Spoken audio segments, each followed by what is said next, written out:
think he's going to bring us in with a bit of a bang today as we kick this off. And we get this started. We're going to begin down to the bottom right-hand side with our blue Zerg, part of Apprentice Esports. It's Ukko. The Muslims' favorite American Zergy. And in the top left side, we are looking at the main base of the king of Latin America, but he did indeed get dethroned in that final season when we were region locked. But from here on out, he has to duke it out with the big Americans and Canadians as well. This is our very own Juanito, Sidestorm Gaming's SpeCial.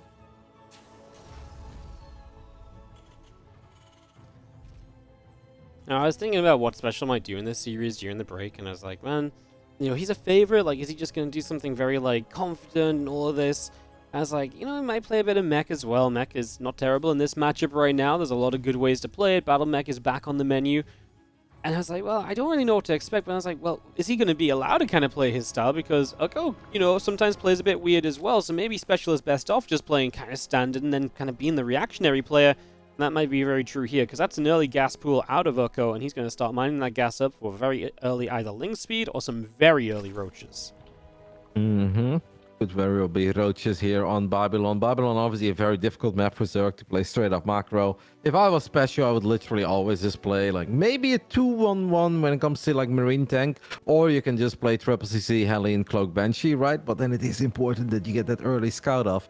Obviously, SpeCial will know the timings of links, and the moment he sees these first few links come out, we even have an SCV scout, by the way, so he's going to get a very early heads up that Ukko has gone for pull before hatchery. Because obviously he will see the amount of HP on the hatchery, and these nerds, Wardy, they know everything. They see something's missing. It always reminds me of Teja when he got cheese once, and they're like, how did you know? And he's like, he had 12 SCVs in the main instead of 13. I was like, what? that doesn't even sound real. It's like there was an SCV missing. I was like, that's crazy. So obviously something as obvious as a hatchery not having enough HP, SpeCial will immediately know. Yeah, absolutely. As you see our Reaper SCV going to go a little bit of a chase around for a few moments here, and just going to have a single Ling pushed back. There is a couple of Lings that made their way around the left. It's just that fast Ling speed, and we are not going to go into more Lings. So unfortunately, whatever Ukko kind of thought he was going to do, or whatever he maybe expected SpeCial to do and he wanted to get ahead of, it's not going to really work out for him. If he's just drawn enough of this, this is just gas mined earlier than it needed to be. It's less eco-focused than it could have been. I get the pull first, but obviously pull and gas before the hatch really is quite an investment, and that means that Ukko will perhaps be trailing behind a little bit if he really doesn't find anything off of those Lings. Even a couple, I struggle to believe is going to be enough to do anything. Could be one big mind game as well, right? Where he's like, okay, I'm the underdog, I'm gonna do something crazy, and my opening will suggest that I am doing something crazy. And then if you're SpeCial, you might be a bit overly concerned of something that is not actually happening. And in that way, Ukko can still eke out a little advantage, but yeah, it's a bit unlikely, because the best case scenario is that you are going to force out some Hellions that are always going to be built regardless, right? And yeah, okay, SpeCial is respecting this. He sees a couple of Lings running to the other side of the map, and he has temporarily evacuated the low ground. Hey, Waddy, so far this could very well be 200 IQ Big Brain Gaming. Yeah, it is. I mean, he did make a few extra Lings, right? So he still made a few extra perhaps than he usually would. I mean, it's a minor. I think the biggest thing is he pulled the Mule from the low grounds. The Mule loses quite a lot of its lifespan. That would usually be mining now is just running around. So, yeah, you know, works out, I guess. You force the units back. You maybe don't get too much direct damage, but indirect damage definitely caused. And also, SpeCial's build order may just be a bit like thrown off at this point, right? Where it's more likely he's going to make mistakes like being supply blocked, as he was supply blocked there for a split second. So we'll see where Ukko is going to take this. So far, we are a little bit lost. Maybe he's lost as well. Juanito might be a tiny bit lost too. But I also think that SpeCial is still full of confidence, knowing that, you know, this is TVZ on Babylon, and you give that man 20 Marines with Stim and 2 Medevacs, and he is going to feel very confident on this map. And against pretty much every single Zerg in this region other than Scarlet. Oh, I think I just lost you. Ready? Hello? Oh. Oh. Hello? Hello. I just heard Scarlet, and then you cut out. I like it was mid-sentence. Other than Scarlet. No, I think that was correct. I was done. I don't know why. It just sounded like you were so mid-sentence to me. I was just like, no, never mind. Just me not listening to you properly, I guess. I just didn't want you to stop talking, mate, as we do have our Liberator showing up with 3 drones and a few Hellions are just poking around and just trying to see what they can do. The couple of Queens coming across, pushing that Reaper back, and 14 new Lings being made. Just forcing units out is nice. Getting a few drones as well obviously just slows down that Zerg economy. Liberator sieges up, just gets a lava, re-sieges, maybe another lava or a drone that pops out. The Hellions can get that actually. Obviously just not mining off the third base already, so pretty big deal. As we do have this Lib. Still pretty healthy too, so still has a good amount of life left in it.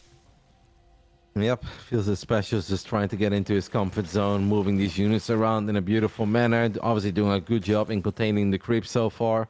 For Ukko, it's all just... No, it's a little bit confusing, right? It's like, where are we going? Because this lair is kind of late. And now normally when you see a late lair, you're like, okay, that's because there are 2 Evo chambers and we have a bunch of upgrades. But we don't. Liberator sieges up in the main base, grabs a couple of drones immediately. A queen is going to fall as well, and that queen has a lot of energy. Second queen takes a serious beating, but it will live. I'm a little bit confused, Wardy. I'm absolutely with you, man. I feel like the build just doesn't quite line up, and I wonder if it is just what he opened up with, and then he's just kind of a little bit off from the norm, and it's just having a bigger impact than we ever wish. And right now, Special's looking amazing, man. Running forward here, these queens look like they're not going to have a good time. And we're going to have Ukko. He's got a lot of lings, but you've got to be careful fighting this with lings because the Hellions are there. The Hellions actually didn't get their first round of shots off. I feel like if they got a bit of a shot off as the lings ran in, that would have helped a lot, but in the end, it is enough for Ukko to push Special back, but still obviously not a super pretty start, I would say. No, that wasn't great, but at least a couple of these queens that took a lot of damage still lived. Well, one of them used to live, gets picked up immediately. Second one does get healed up. Link numbers are dwindling though. Special feels a little bit more confident he can take this fight, but Queen's having enough DPS there to support the links. Turn it into a somewhat acceptable fight for Ukko, who still has 7 queens out and about on the map. 65 drones in total. We now have the double Evo chamber up and rolling as well. Like, it's a bit odd, but I guess we got ourselves in a pretty decent spot after getting a nice little wraparound on the Hellions and Marines the first time around. Yeah, these lings have been pretty heroic. I'd say they did way better than I initially expected them to, and yeah, making something of it. Obviously grabbing one of the medevacs with the Queen's helps also. Gonna come down the right side here. A little bit of Widowmine support now. Baneling speed still not done. Fortunately, 1-1 isn't done for the Terran, otherwise this might be a really tough fight to take at all. Queen's going to give themselves up to the Widow Mines, which obviously don't kill the Queen straight away. Then you use both the Queens to absorb there for a little bit and transfuse each other up. Marines just lift up and leave. And Special still just probably quite happy, just harassing around, putting some damage in here and there. He's about to have his 1-1. And I do think there's a pretty hefty window now where you can trade with 1-1 against 0-0. Gonna have to make sure the Baneling count is good, because if there's not enough Banes and they get target fired down ahead of a fight, you're gonna be asking for trouble against someone like Special with an upgrade lead. Yep, Widow Mines is still being sprinkled over the map as well. I don't see an Overseer there. That's very annoying. Okay, there is an Overseer, but unfortunately the Overseer is heading in the wrong direction. Special's gonna push that creep back even further. Right, Ukko just used Banelings to blow up the rocks or something? Yeah, what just happened there? I didn't quite catch it, mate. I heard the Banelings blowing up, and that was pretty much all. So I don't know what they went off on, but yeah, just a few Banes going down, I guess, and yeah, I'm not really sure, honestly. And there were no rocks there. The rocks were on the left, so confused. It seems like an accidental manual detonation, but I'll take another look at that as soon as this game is over. For now, Ukko's still hanging in there with the 83 drones. That obviously looks promising as he's trying to get this base up and running as well. Gets us around, gets a nice Baneling connection too. I mean, even though we got here in a strange way, I kind of feel some of the moves that Ukko is pulling off at this point. Special has thrown up a sensor tower, and he is obviously looking good on the upgrades. The timing on the armory was perfect, makes the Widow Mines permanently cloaked, and obviously allows him to get into 2-2. Ukko can get one more Baneling connection like we just saw, Wardy. I might actually become a believer here. Yeah, I'm down with it, man. I kind of agree. Marines loading up into the medevacs and just getting away. I mean, Special supply is really hot on his tail, and that's my biggest concern, that Special has such good supply compared to the Zerg, and the upgrades are in his favor too, so he really does have a very scary time. And again, when 2-2 finishes, it's 2-2 versus 1-1 for a while with that amount of army supply lead. Special, in theory, should be able to do some very good things. He's back in the main base, dropping again, but yeah, I mean, Ukko runs in, yeah, gets a decent cleanup. So far, still maintaining the position he's been in, at least, if nothing else. Yeah, the problem is there's so little creep to work with on the edges of these bases, right? So a lot of the fights are going to take place off creep. Good job with the link spread there, to be honest. That could have been a whole lot worse. Manages to clean up all the Widow Mines, but there is a Marine drop in the natural that is finding a little bit of damage. And what I was chuckling about, by the way, what is that Special is just dropping a 4th CC on location against not roaches or something, not a turtles. Yeah. No, There's a crazy amount of Lings and Banes running around with 1-1 upgrades, but SpeCial apparently now drops command centers on location. I mean, that's just the confidence in your position and the fact that you're kind of controlling the game, right? He clearly believes he's got Ukko on the ropes and on the run a little bit to the point where he's not got the focus or the ability to split off units to, punish something like that, which he's not wrong. That CC is, well, finished. He's building another one right next to it. The SpeCial's just in full steam ahead macro mode. Although, again, Ukko's about to hit 2-2, going to be taken up in the form of the Infestation Pit and hence a hive very shortly as well, so SpeCial can't just get too kind of laid back in this game. A little bit of friendly fire on some of these Widow Mine hits. There was one mine there underneath all the Marines. They got a big shot off. The final mine gets another juicy shot off as well. So Ukko is going to be forced to rebuild a lot of these Lings. How are we looking in the larva department? A decent amount, but nothing crazy. So it's actually going to be a bit harder and harder to max out, especially if we keep on losing queens. Because SpeCial has really kicked it into overdrive at this point. He is dropping left, right, and center, getting on top of multiple mineral lines. There is a Spore Crawler there that can get the kill. One Hydra helping out as well. So that's a nice little pick-off, but Ukko needs to get something happening on the other side of the map, right? Like just defending if you are not necessarily ultra close to like Ultras or Vipers or Lurkers and the Terran has no answer. It feels that with the unit composition that Ukko is currently working with, just defending is not going to be good enough. No, it really doesn't. We have now a scary drop, by the way. It's right next to the Baneling Nest, the Hive. I mean, take your pick of what you want to kill. I think Baneling Nest is a fantastic target here, and he does go for it. Grabs that, might lose a full medevac. No, not quite, but as he gets out and the Baneling Nest is gone, I mean, it just limits what you can do on the follow-ups here. Now every Baneling that dies feels like such a resource used. They crash into Marauders there, and again as the Marines are the ones pulling back.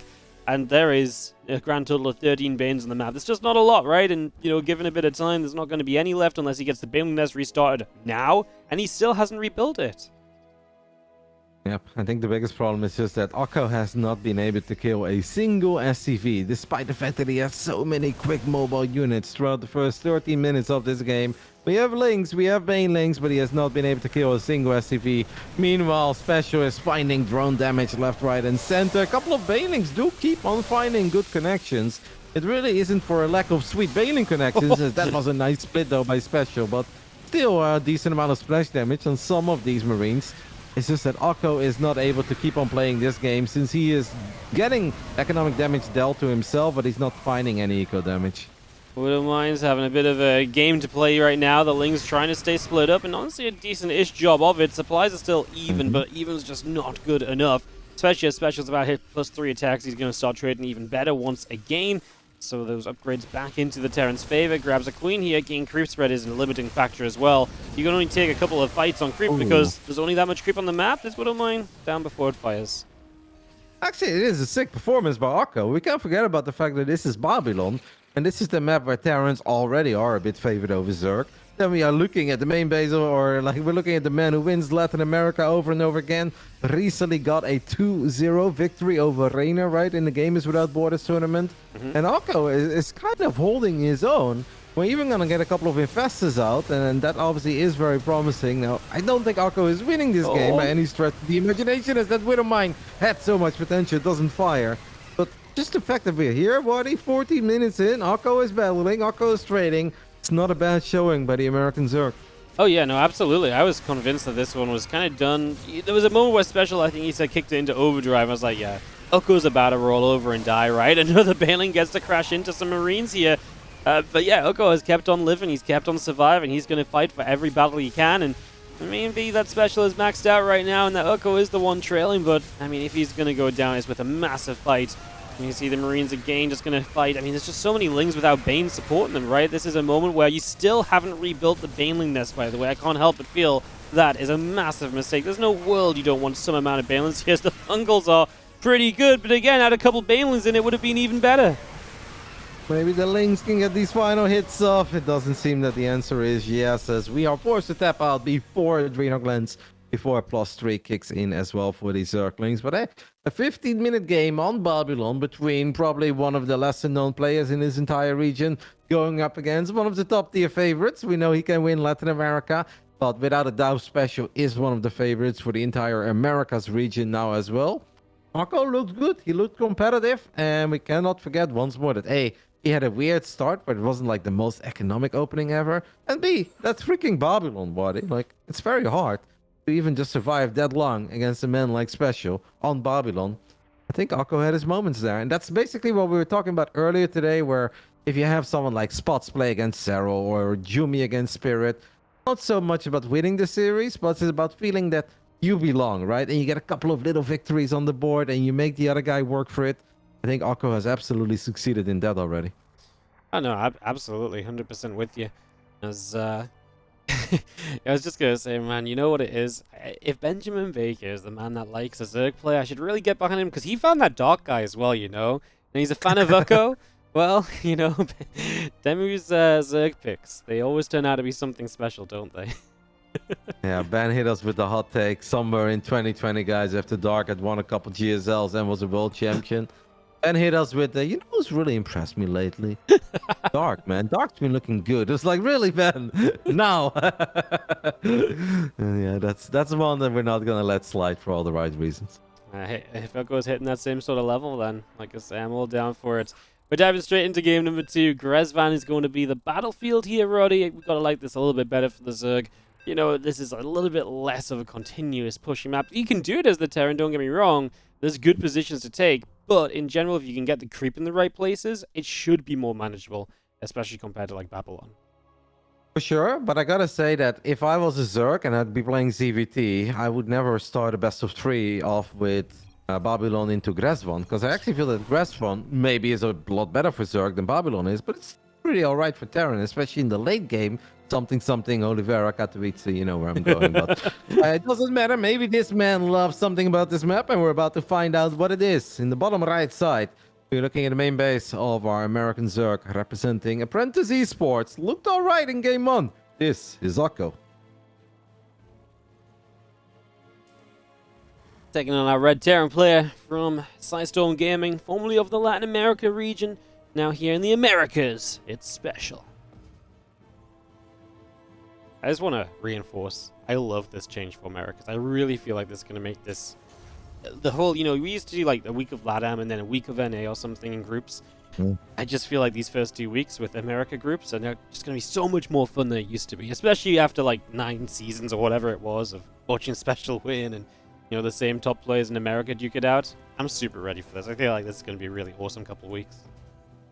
Yeah, and it's just cool to see a guy like X duke it out with some of the American players as well, right? Because in the Latin America region, it felt that he was kind of cuffed, where it's like, okay, he beats a couple of guys that we expect him to beat, but then he is not quite able to take down the 2 top dogs or the 3 top dogs in that region. Now we can see what he's made of against some of these American Terrans and Protoses, and I just find it exciting. Seeing new matchups is always cool. Yeah, no, absolutely. I think that's the main thing, right? Like, a lot of these regions felt like they were on repeat a little bit, right, in the past. And now, there's actually, like, you know, so much, you know, a breath of fresh air. The format's different. We're going to see players playing against each other that have not played in these regionals. You know, I mean, we had some matches earlier today already in Europe and so on, where players have never played against each other in their history of playing. So, just the sort of, you know, matches, which it's just fun to see, man. I like it. I'm a fan. For sure. You think we're going to see some battle mech here coming out of Juanito? Because we know, A, that he loves the speed banshees and the Cyclones, and on top of that, I feel like on this map he likes it more than on any other map. I feel like at this point, if you think if Terran players don't build 2 barracks on the low ground on Grezvan to build some Reapers, I'm absolutely just convinced it's going to be mech instead, because it seems to just always be one of those 2 things on Grezvan. Everyone seems to be all about the Reapers or all about some form of battle mech. There's obviously a lot of different ways you can do it, and there's already a second gas before 3rd CC, which is a pretty good indicator of something tech heavy to start us out, so you might be onto something, Roddy. And also have a couple of BCs, right? Could be a battlecruiser opening. That'd be kind of cool. Just any kind of mech opening, right? And that's actually one of the cool things about mech right now in this matchup is that there is variety again. Like, usually when mech comes around, there's like one gimmick that allows mech to be viable. It's like, oh, the double Thor drop, or oh, the BC opener, or oh, the Blue Flame Hellion 2 factory opener. But now there's like, all of these are somewhat viable to then go into mech with, and you know, there's the Banshees as well to add on to that. Nice little Link Scout up into the main. Sees no reactor on the factory. But yeah, basically, kind of fun to see mech being such a variety, an opening which has so much variety to it. Sure. Ukko is just macroing on the other side of the map. He's not doing anything out of the ordinary. It just seems to all be about getting as many drones as possible. Yeah, especially a while ago, actually experimented with that 6 Marine 1 Widow Mine opening, right? Very early medevac. I think some people called it a TY build from back in the days. Now we have gone into Hellions. We are dropping a fusion core too. But what are we going to do with the Widow Mine then? Excuse me, with the medevac. Are we still going to pick up these Marines in that one mine and just poke a little bit and allow us in that way to buy ourselves some time for the first BC to come out? I guess so. That would be my best guess of what's about to happen here. Is actually going to see that this Overlord's right here, so just going to stop off and get the kill on this quickly, as it will take a few moments. Don't get out of range. Ugh, so annoying. And we got there. Nice. Ukko is actually supply block. That's funny because it took a long time to kill that Overlord. Yeah. But he's still like, oh no, you got it? It's like, yeah, he got it in the end. Couple of Hellions and a medevac with 6 Marines and a Widow Mine are making their way to the bottom right side of the map. And obviously we are waiting for that first battle cruiser to be queued up. But the battle cruiser is not being queued up yet because I guess they are very expensive. Especially this one skill, not Overlord. Yep, just gonna grab an OV, and now the first BC is on the way out. Just getting that started when the money was available. Hellions from the other side, actually 5 Hellions. Potential to just hit the natural here. That handful of Lings just causing them to stop and fight for a few moments. Buys you so much time, but is it enough? There's still not a lot of Lings here. There's only 3. The Queens get back over. Now the Marine drops back on the left side. There's gonna be damage at some point, I'm convinced of it. Yeah, well, there is already some damage, indirect damage with drone going down there, a little bit of lost mining time. That Widow Mine is going to fire at a Queen. I was actually very worried for Ukko because he was running completely out of links, and I was like, man, if those Marines unload in the main base, they may not have stim, they may not have combat shield, but 6 Marines can still be a problem. But apparently he had great target fire on the medevac, because that medevac took a serious beating, and SpeCial was forced to pick up these Marines again, go for the low ground. Not as bad for Ukko as it could have been, but it also kept him busy, and we haven't had any scouting on the other side of the map for quite some time now. Yeah, I think you're right there. You know, if nothing else, like you say, he's not really being able to keep up as he should be able to. We do knock this medevac down. Widow Mine will grab a Queen kill, though, which is nice at least. Impressive that he maybe didn't die to the Hellions and the Marines, but now the BC shows up, and we teleport straight into 3 Queens, which is a start. A 4th Queen pops out. At least there's some damage going on to the BC, but unfortunately the Hellions have just gotten rid of all the Lings, and this time there's no follow-up, and all the drones on the natural. This feels like a disaster waiting to happen. Everything's lined up. Oh, no! What? Oh my god, come on. We're not there yet. Oh, the shot of the century. Oh, one more time. No, I mean, they are good, obviously. They are very good. 11 drones go down. SpeCial not done yet. It's 14 in the end. But a much bigger problem is that all the Queens that were defending that triangle base have fallen to that BC. The Hellions could have easily just helped out that BC, by the way. But SpeCial's like, nah, don't need it. Let's go ahead and get some drones. And SpeCial even drops a mule in the center of the map to repair that BC. Seems that Juanito is in a rush, and he could very well just end it right the moment that the second battlecruiser jumps to the other side of the map. Because how are you going to deal with 2 battlecruisers if you've lost 6 Queens in a 7-minute game?